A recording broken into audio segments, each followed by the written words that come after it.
Fascist হাসিনার শাসনামলে বর্বর সন্ত্রাসী ছাত্রলীগের নির্মম নির্যাতনে নিহত বুয়েটের তড়িৎ প্রকৌশল বিভাগের মেধাবী শিক্ষার্থী দেশপ্রেমিক শহীদ আবরার ফাহাদের পঞ্চম শাহাদাত বার্ষিকী উপলক্ষে নিরাপদ ও মুক্ত বুদ্ধি চর্চার গণতান্ত্রিক ক্যাম্পাসের দাবিতে কেন্দ্রীয় কর্মসূচি হিসেবে মাদারীপুরের শিবচরে সরকারি বরহামগঞ্জ কলেজে মৌন মিছিল ও স্মরণসভা অনুষ্ঠিত হয়েছে। মাদারীপুর প্রতিনিধি জানান, আজ দুপুরে জাতীয়তাবাদী ছাত্রদল আয়োজিত মৌন মিছিলটি সরকারি বরহামগঞ্জ কলেজ থেকে শুরু হয়ে শহরের প্রধান সড়ক প্রদক্ষিণ করে কলেজে এসে শেষ হয়। পরে অনুষ্ঠিত হয় স্মরণসভা।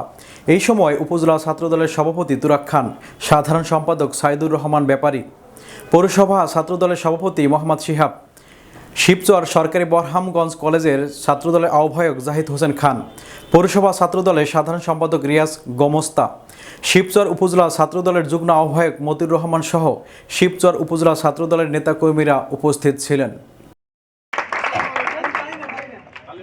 ভারত বিরোধী সংগ্রামের প্রথম শহীদ, এই স্বাধীনতার বীজ বপন করেছে আবরার ফাহাদ।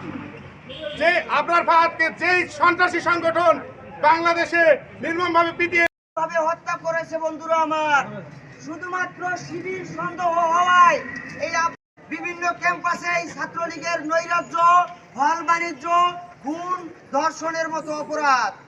আমরা এই বাংলাদেশ জাতীয়তাবাদী ছাত্রদল শহীদ আবরার ফাহাদের পঞ্চম মৃত্যুবার্ষিকীতে সকলে কলেজে একসাথে